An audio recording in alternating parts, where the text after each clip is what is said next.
Although they manage to write their feelings in their books, they become lifelong friends. They offer wisdom in the dark, tell us you're not alone. All words of broken authors touch our hearts on larger themselves of grief and the inward-looking process of rebuilding oneself. Today in this video, we will see authors that went completely broke. J.K. Rowling. You might be familiar with the name. Yes, she is the author of your favorite Harry Potter series, but you know, her life was often very difficult. She always thought that she wanted to be a writer, but she enjoyed being alone in her room and creating stories out of nothing. At the age of 25, she lost her beloved mother. Rowling was just 6 months into writing Harry Potter at the time, and the saddest or broken part was that she had not told her mom about the story that she was working on. This incident completely broke Rowling. She soon got married and had a daughter, but the marriage would just end just a bit after a year. Rowling was left penniless, jobless, and living in a rundown apartment with her young daughter.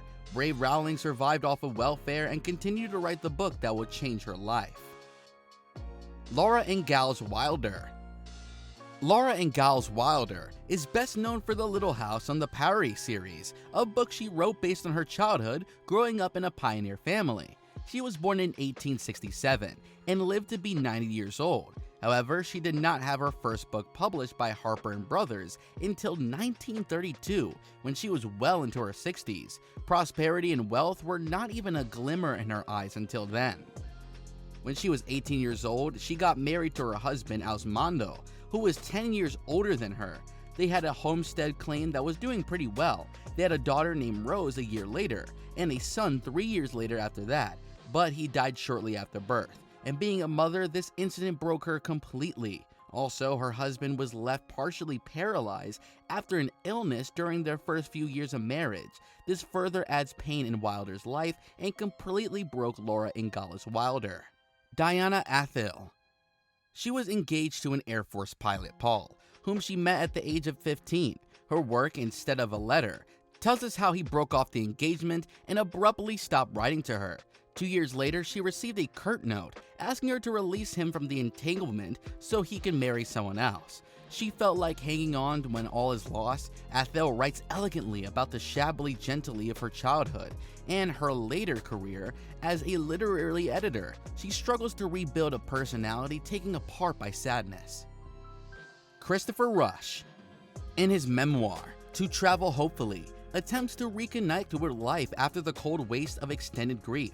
Rush's wife is the woman who had been at the center of his existence for a quarter of a century, but she dies quickly and unexpectedly from cancer, leaving him alone with 2 children. Rush loses his connection to life, literature, and himself. Stephen King. Stephen King is known as one of the most prolific writers of our time.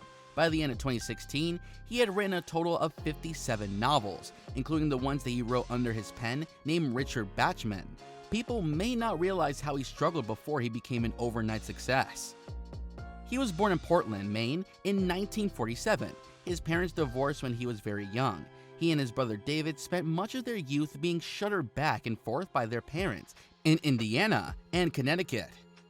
King later moved back to Maine with his brother and mother. If you're a fan of King's work, you may have noticed that his stories are sometimes centered in Maine. King graduated from college with an English degree in 1970. He searched for a teaching position but could not land one. He ended up working in a laundry and began to write short stories during his spare time. He also married his wife Tabitha in 1971.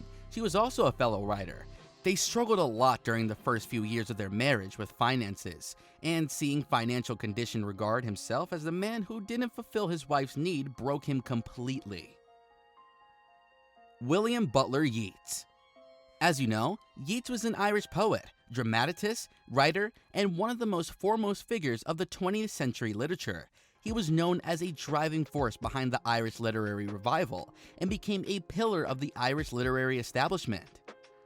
In the year 1989, Yeats met Maud Gonne, a 23-year-old English hairdresser and ardent Irish nationalist. She was 18 months younger than Yeats, but he fell in love with her and proposed. But she refused his proposal. It was the saddest phase of his life. Yet, Yeats began an obsessive infiltration. and she had a significant and lasting effect of his poetry and his life thereafter. Literature and its creation are one of the most beautiful crafts to date, and through it, some find a happier and more fulfilling life, while some perish in the same struggle. Click one of the two videos on your screen right now.